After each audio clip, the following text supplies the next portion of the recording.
Dans cette vidéo, on va parler de comment perdre du gras. Intro!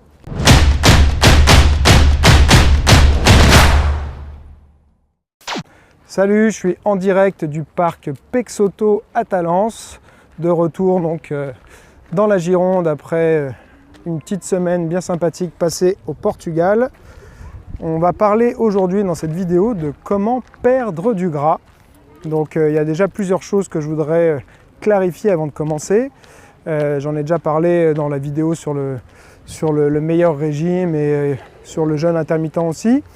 La première chose, c'est que le plus important dans un régime ou une approche alimentaire, c'est de trouver quelque chose qui nous correspond bien, qu'on va pouvoir tenir dans la durée. Donc c'est pour ça qu'il va falloir oublier tout ce qui est ce qu'on appelle crash diet, donc c'est les régimes de courte durée où on essaie de perdre un maximum de poids en un minimum de temps. C'est quelque chose qu'on arrive rarement à maintenir, c'est-à-dire qu'on va reprendre le poids en général et souvent on reprend un peu plus. Il va falloir plutôt être patient on va essayer quand même d'avoir il y a plusieurs choses à pas confondre, c'est-à-dire qu'on peut perdre du poids mais ce ne sera pas toujours aligné avec la santé, avec améliorer sa santé, donc c'est deux choses qui sont distinctes mais qui normalement il faut essayer d'allier, de combiner.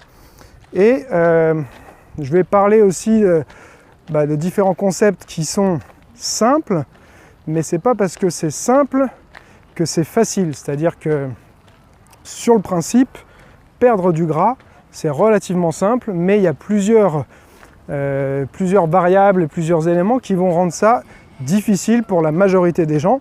Et c'est pour ça que on teste continuellement des nouvelles approches alimentaires, les nouveaux régimes à la mode, et c'est des cycles qui se répètent tout le temps parce que on a l'impression en fait que les obstacles qu'on rencontre, ils sont liés au régime qu'on a. Et du coup, on se dit, bon, on va essayer autre chose parce que ça marche pas.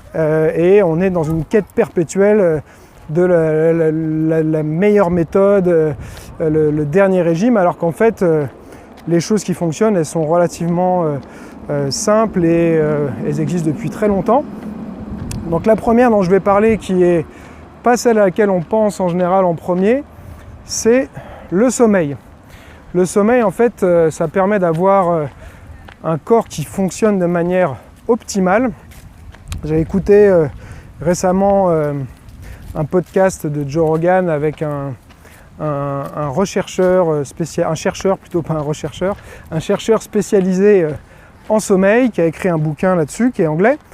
Il s'appelle Matthew Walker, je crois, et je mettrai un lien dans la description pour ceux qui parlent anglais.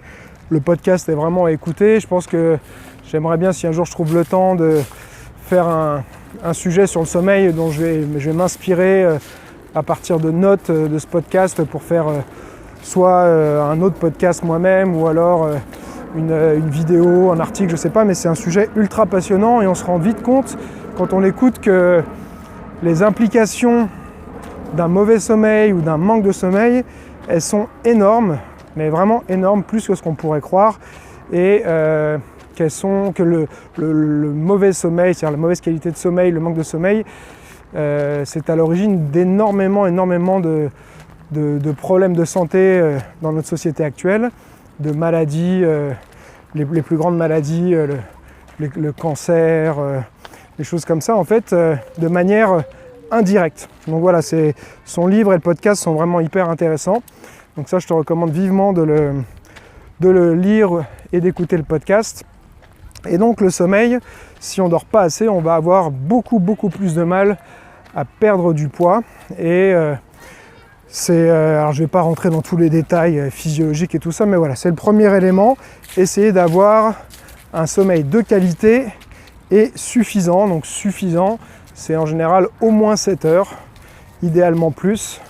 Ça va dépendre des gens. Il y a des gens qui disent non, moi j'ai pas besoin et tout. Et il explique clairement que si, tout le monde a besoin. Même ceux qui pensent ne pas avoir besoin, qui est en réalité des gens qui peuvent avoir une mutation génétique qui leur permet de bien vivre avec 4 heures de sommeil, mais c'est 1% de la population mondiale. Donc il faut éviter de croire qu'on fait partie de ce 1%. Si vous ne dormez pas assez et que vous croyez que vous en sortez bien, eh bien, il y a fort à parier qu'en fait vous en sortiez pas si bien, et l'addition va se présenter souvent des années plus tard, et vous ferez peut-être pas toujours la corrélation, mais voilà, c'est une réalité scientifique en tout cas. Donc au-delà voilà, de l'intérêt de la perte de poids et tout pour la santé du sommeil.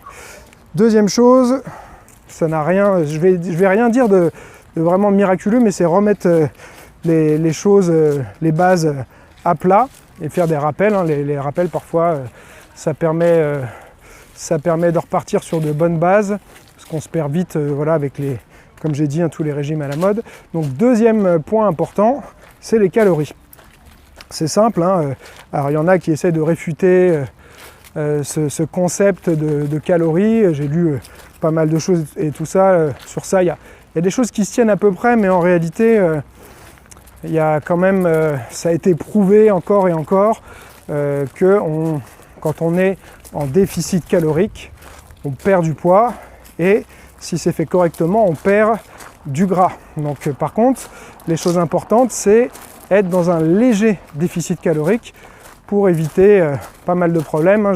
Encore une fois, là, je fais cette vidéo en balade et tout ça, j'ai pas préparé, j'ai pas pris de notes, donc j'ai pas envie de partir dans des considérations trop compliquées ou de dire n'importe quoi parce que j'ai pas révisé ou vérifié ce que je dis. Donc je vais me cantonner à ce que je sais de manière certaine.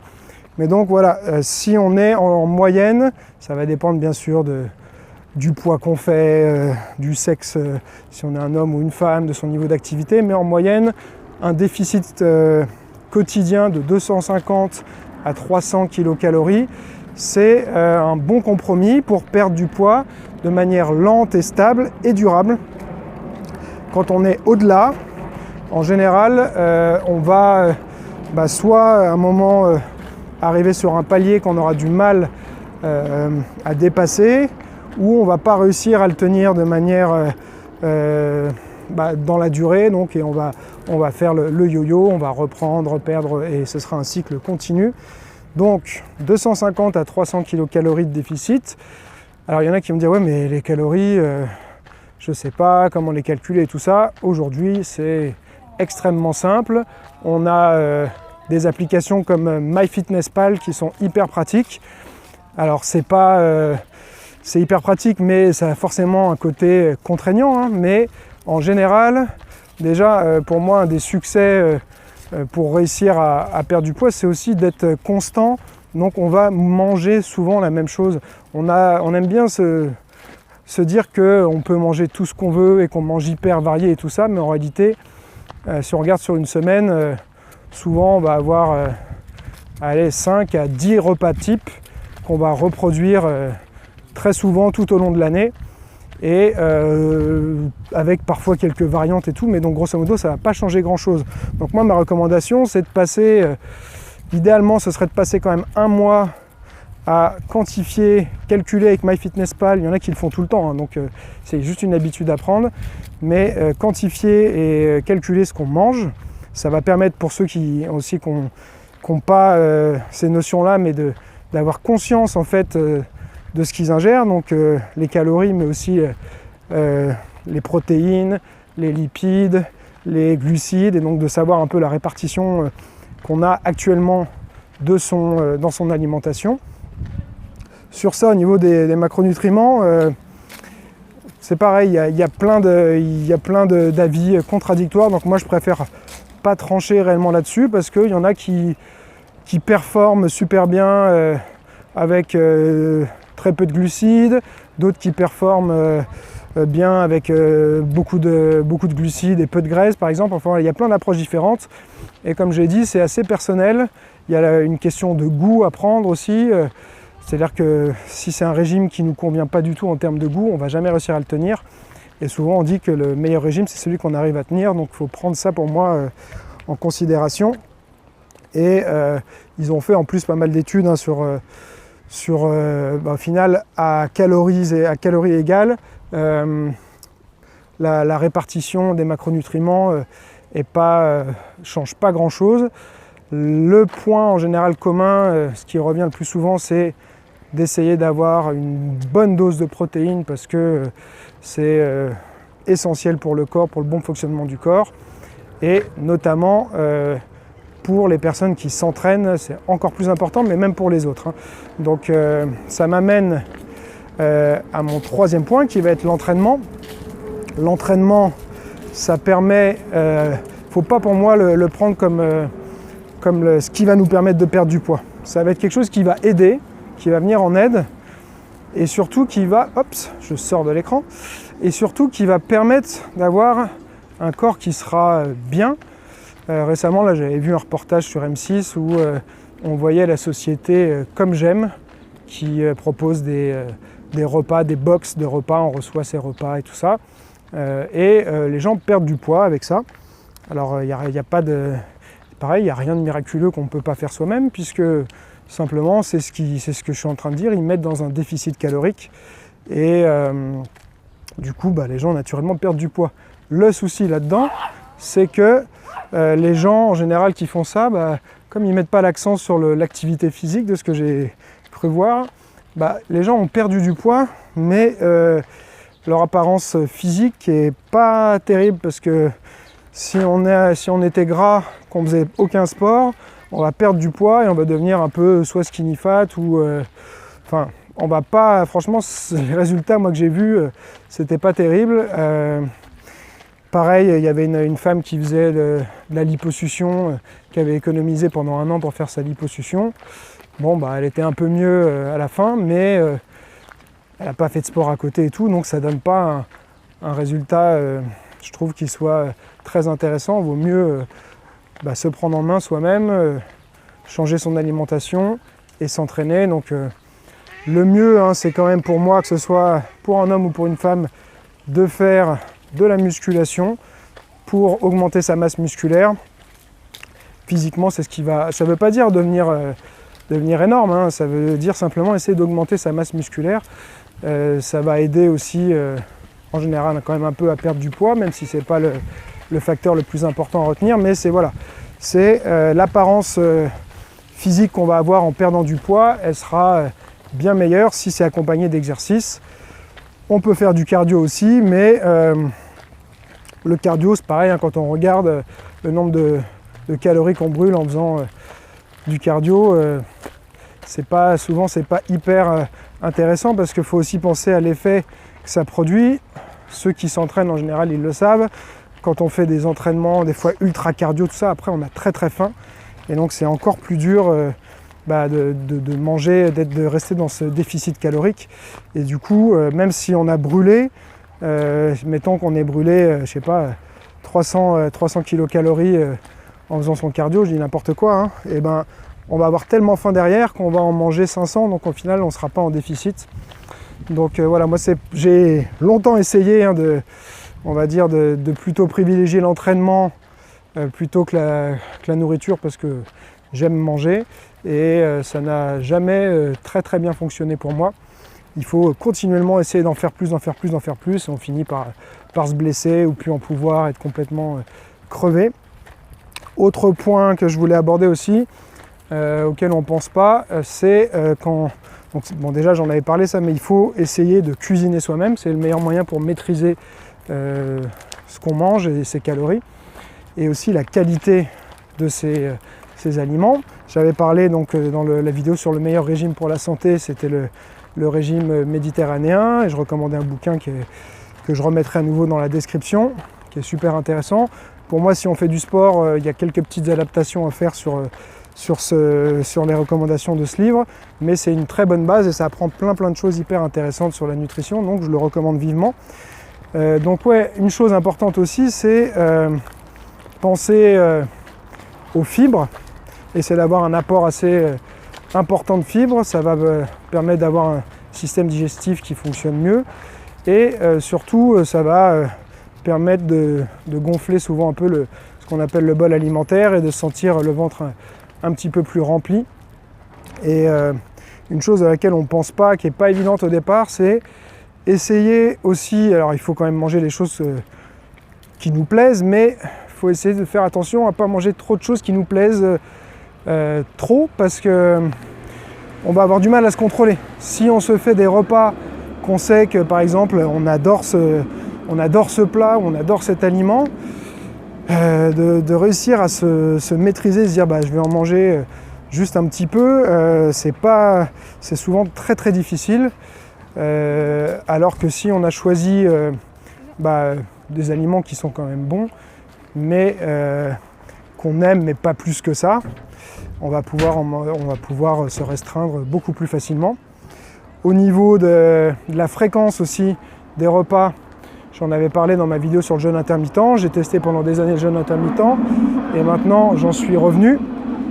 Et c'est vrai que pour moi, là actuellement ce que je fais, et qui m'a permis de sécher pas mal ces derniers mois, en suivant aussi la méthode de Rudy Koya qui m'a coaché là pendant 6 mois, c'est 3 repas principaux, donc avec un petit déjeuner, le repas du midi, le repas du soir, donc schéma classique, et 2 collations, une en milieu de matinée et une en fin d'après-midi.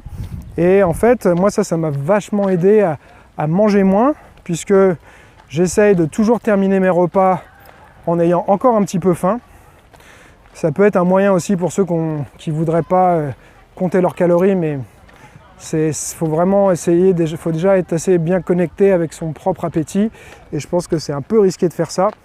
Donc c'est pas ce que je recommanderais, mais en tout cas voilà, ce que j'essaie de me dire d'une manière générale maintenant, moi c'est je dois terminer en ayant un peu faim, et je sais que je vais remanger dans 3 heures, 3h30, un truc comme ça. Donc moi la manière dont je vois les choses, je me dis il faut que je mange suffisamment pour tenir jusqu'au prochain repas ou à la prochaine collation, et ça me permet voilà, de manger beaucoup moins que ce que je faisais avant en faisant des plus gros repas, où je faisais 2 gros repas avant avec le jeûne intermittent, et au final dans ces 2 gros repas j'en gérais plus de calories.